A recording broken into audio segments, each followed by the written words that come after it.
Welcome back to our Danganronpa playthrough.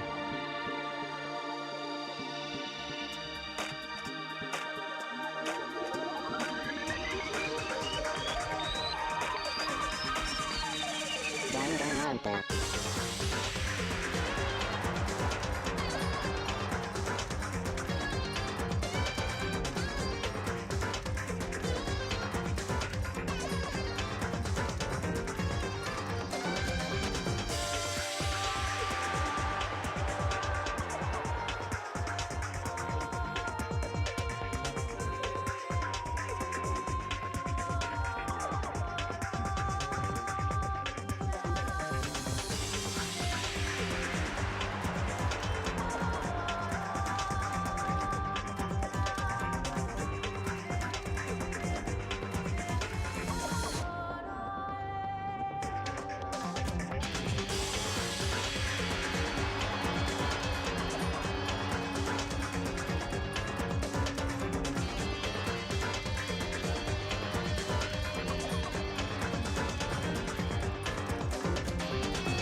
Alright, today we find out who killed Sayaka. Now do you understand? She wasn't a blameless victim in this. No, far from it. It's almost as if she'd been planning to commit a murder of her own. What? She took the knife from the kitchen, then invited the culprit to the room she was staying in. And if it's true that she had the kitchen knife and attacked without provocation, indeed. These are all the actions of an assailant. Which brings up another point. Makoto, Sayaka was the one who suggested you two switch rooms, correct? Maybe the reason she wanted to switch rooms was so that she could pin the crime on you. That is a possibility, is it not? Sayaka wanted to... on me? That would also explain why she would switch the nameplates. She wanted to get whoever she had targeted to come to Makoto's room where she was staying. And by committing the murder there, instead of her room, that would implicate Makoto. But for that to work, the target had to be lured out while still keeping the room swap a secret. If the target knew she had switched rooms, they would have become suspicious right away. So all that's why she switched the names? But doesn't that plan seem a little risky? For one thing, even if her plan worked, Mr. Naegi would just tell everyone they'd switched rooms. I don't know.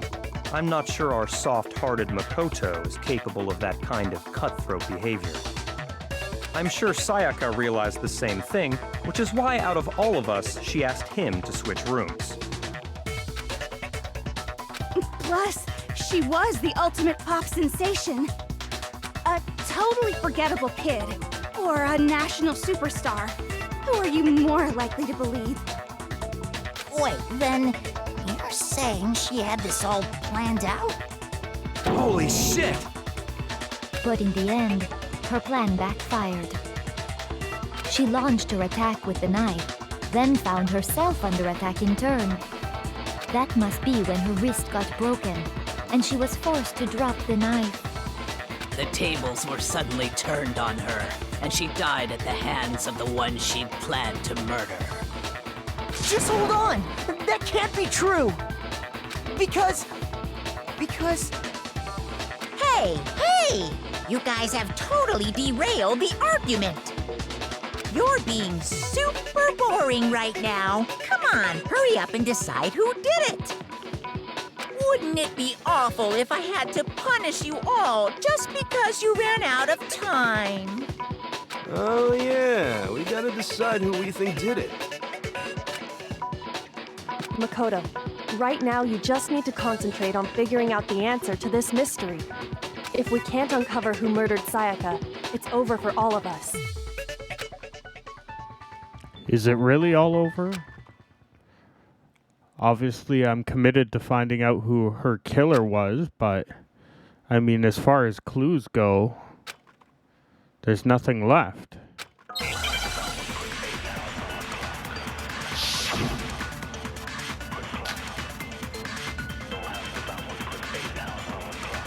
It's easy just to say, hey, decide who did it. But there just aren't any more clues, right? No, it's wrong.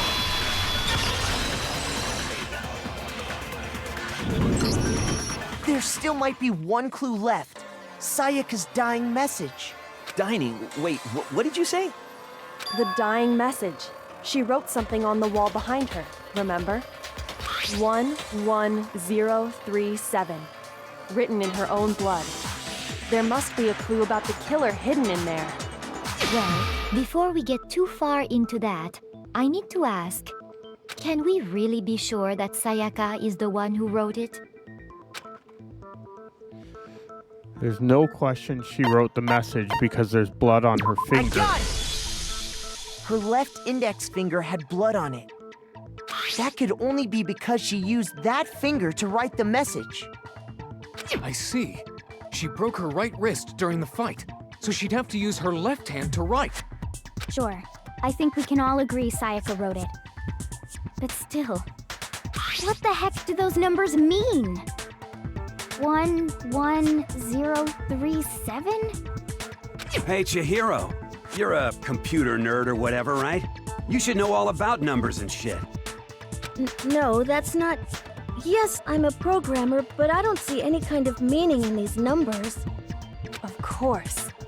It's because they're not numbers. Oh, yeah, it looks like... Huh?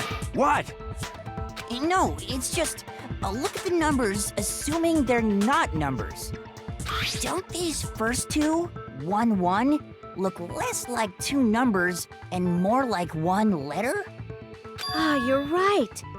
The connecting line is barely there, so I assumed it was 1-1, but looking at it now, you could also read it as an N.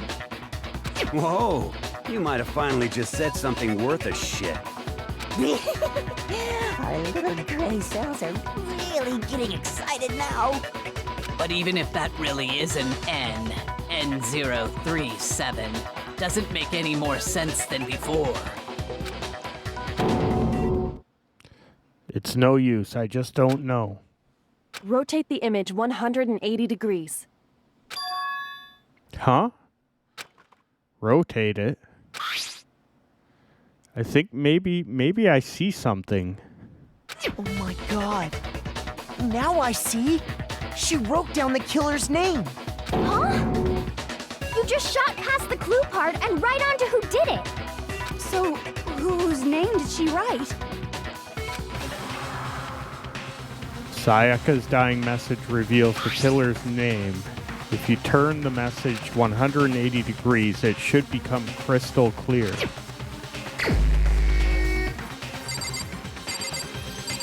Yeah, it says Leon. Here's my answer. The key to solving this mystery was simply to rotate the writing 180 degrees. If you turn the message around, it becomes the letters L-E-O-N. L-E-O-N, or more accurately, Leon. What the hell are you talking about? It's just a coincidence. It's just a bunch of random squiggles that happen to look like my name. No, it's not random at all. She wrote that message on the wall behind her as she was leaning up against it. In that position, she couldn't move to write normally, and had to write upside down, as it were. And as a result, when you look at it standing in front of her, it ends up getting flipped. Try it for yourself if you want. Write something sitting like her, and the letters will be inverted. That sounds like one hell of a stretch to me. I'm the killer? You can't just go and say shit like that. If you're not the killer, then why did you try to destroy the evidence? Huh? You know what I'm talking about, right, Makoto? The evidence Leon tried to get rid of? Yeah, the evidence he tried to get rid of is the thing we found on the ground in front of the incinerator, right? It was a piece of a shirt.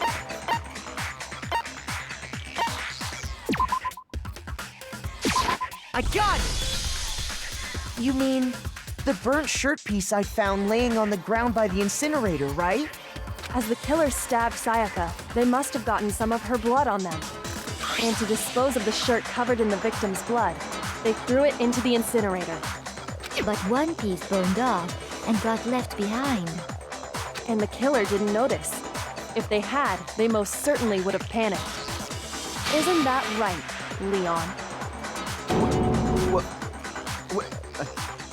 But is one scrap of fabric enough to conclude that Leon is guilty? Yeah, I mean, Leon's not the only one wearing a white button-up. That's right. There are plenty of other people here with shirts like mine. With just that one little charred piece, there's no way you can say for sure who it belongs to. You're right. That alone isn't enough. But there are some other points that may reveal the truth. Are you finally starting to understand? The answers to all the riddles are right here. Yeah, I think so. The burnt remains of the button-up shirt which the killer wasn't able to get rid of. There's something about it we need to pay attention to in order to figure out who's responsible. And it's how it was disposed of. I got it! If you look closely at how the shirt was disposed of, we should be able to figure out who the killer is. Oh yeah, that's a good point. I think I know what you're gonna say. You can't reach the incinerator without opening the gate in front of the trash room, right? And obviously, you wouldn't be able to hit the switch to turn it on either. You need the key to get in, and the one with the key was the person on cleaning duty. So the killer had to be whoever was in charge of taking care of the trash, right? Interesting. No, that's wrong. There was another way to use the incinerator without being the one on cleaning duty. And that's exactly what proves Leon is the real killer.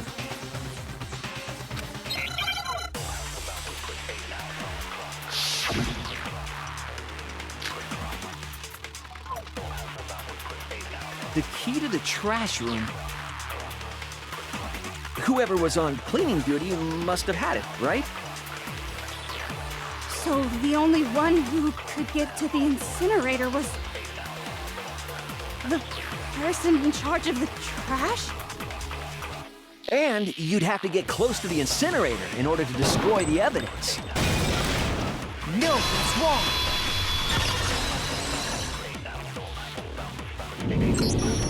Hold on. I think I know how someone could dispose of the evidence without using the trash room key. But if you can't get past the gate, you couldn't possibly turn on the incinerator, could you? Yes, you could. If you used this. What is it, some kind of glass ball? It's busted to hell. Actually, it was supposed to be a crystal ball, but, But how would you use it? The killer had to use the glass ball in a certain way by throwing it. The killer simply took aim at the incinerator switch and threw the ball through a gap in the gate. All they had to do was hit that switch, and the incinerator would come to life. Someone threw a gap in the gate? Remember what you said before, Hifumi? Someone turned the incinerator on. Very strange. I'm quite certain it was off last time I was down here. Perhaps it was the work of a fairy. Hifumi had the key, so the only way the incinerator could have been turned on without his knowledge was because the killer was able to hit the switch without opening the gate. Once they'd gotten the incinerator going, all they had to do was ball up the shirt and toss it in. Hey, come on! What the hell is this? All you have to do is look at the scene to know that the killer never actually went inside the trash room. The shards of broken glass, The incinerator left running, the piece of shirt that escaped the fire. If the killer had been on cleaning duty, the evidence would have been taken care of much more thoroughly. Wait, no, just hold on. But the distance from the gate to the incinerator has to be at least 30 feet, right? The pinpoint accuracy you'd need to throw a glass ball that far and hit something that small. Could someone really do that? That's right. There's no way. It'd be impossible. Difficult, absolutely. Impossible? I don't think so. Because the killer is... It wouldn't have been much challenge for the ultimate baseball star. Because the killer is the ultimate baseball star. Isn't that right, Leon? Do you have any idea how stupid you sound right now? A target 30 feet away would surely be little challenge for the ultimate baseball star. You can't be serious. I'm not the killer! These goddamn shipper brains have got it all wrong, I'm telling you! You still won't admit it? Okay then. Makoto, go ahead and review the incident one more time to make his crime perfectly clear. And with that, we can end this. Listen to me! What the hell do you mean, end this? Say what you want, Leon. But all the questions have been answered, and the truth has been revealed. Now here's what happened.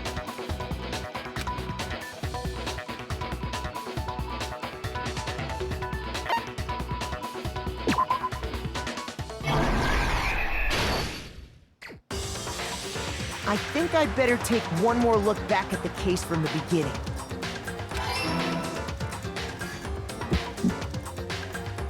Last night, the killer went to the room Sayaka was in. In other words, my room. From what we can tell, Sayaka invited that person there intending to kill them. She attacked them with the knife she'd taken from the kitchen earlier.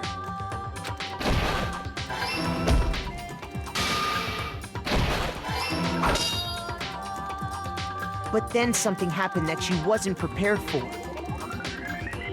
They grabbed the fake sword I put in my room and fought back. During the struggle, a strike from the sword broke Sayaka's right wrist. And that's when she lost her grip on the kitchen knife. Finding herself cornered, Sayaka panicked and ran into the bathroom. The killer went after her, but couldn't get the bathroom door open. What they didn't know was that my bathroom door got stuck easily, and there was a trick to opening it. Sayaka knew about that because I told her, but of course the killer had no way of knowing. So instead, the killer forced the door open, took the kitchen knife,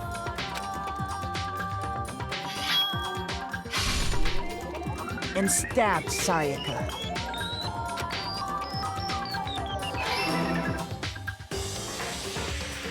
But with what strength she had remaining, Sayaka left a dying message. To keep the killer from noticing, she wrote it on the wall behind her.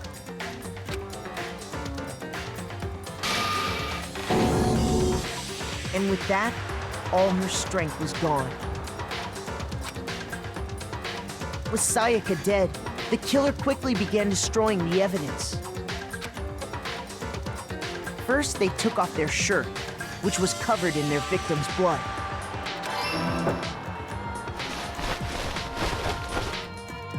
Then they took the lint roller in my room and cleaned up the entire area.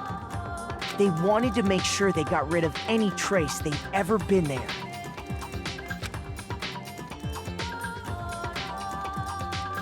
Afterwards, the killer headed to the trash room to destroy their bloody shirt.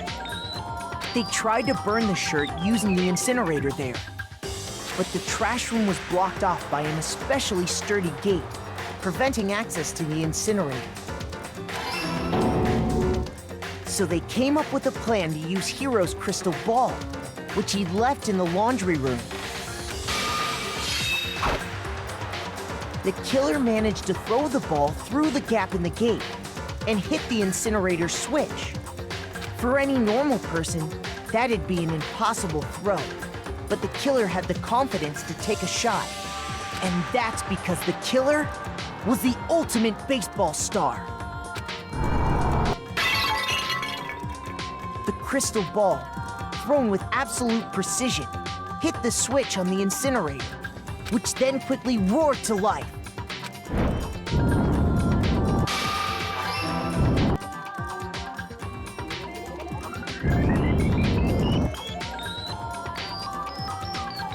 Having destroyed the final piece of evidence, they left the area with, I imagine, a sigh of relief. But there was one thing they missed.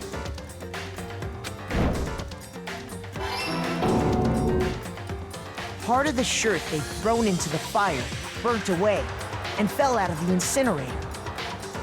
The killer didn't notice this, and so left behind a piece of indisputable evidence.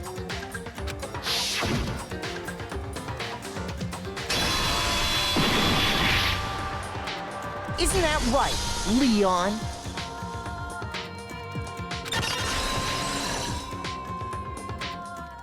It would appear that Hiro simply forgot his crystal ball in the laundry room. You went there to try and wash the blood out of your shirt, and that's where you saw it, right? Seeing the ball, you thought of a way to take care of everything. So, Leon, do you object to anything that's been said? Do I object? Hell yes, I object! Of course I do! I object! I object! I object! I mean, all of this is just a bunch of stupid theories! You need evidence! Where's the evidence? Without evidence, it's all bullshit! It's bullshit and I refuse to acknowledge it! Well then, I guess this is as good a time as any to present the evidence that proves you did it. Makoto, I believe you're in possession of that evidence.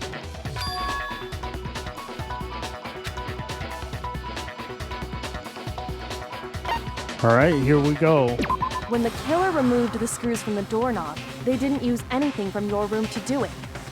Instead, they must have used something that belonged to them. They must have used their own toolkit because Makoto's was still sealed. I refuse to acknowledge you! You're stupid! Stupid, stupid, stupid! Stupid, stupid, stupid, stupid, stupid, stupid, stupid! Good defense, bro.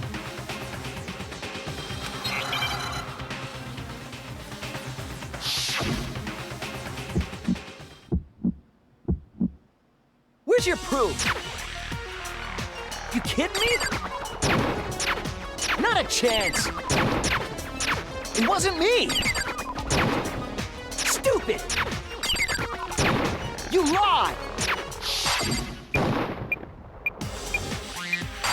Shut up! You kidding me? Not a chance! You lied! Where's your proof? You kidding me? Where's your proof? This should prove it.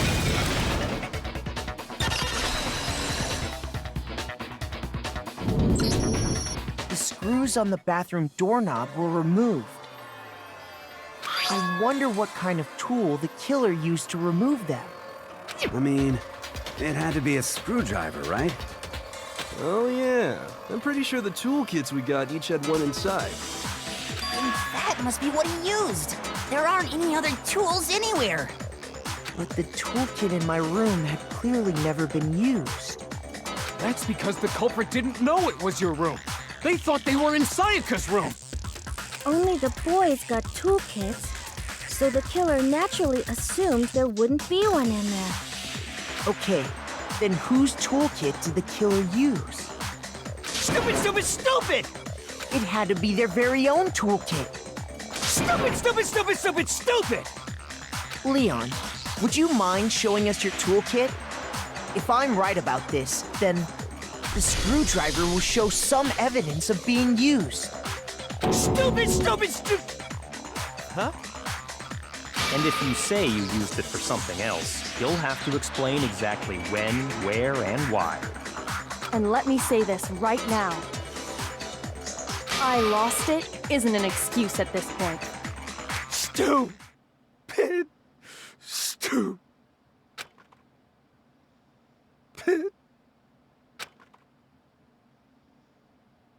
So, you have no rebuttal? Then it would seem we are finished here.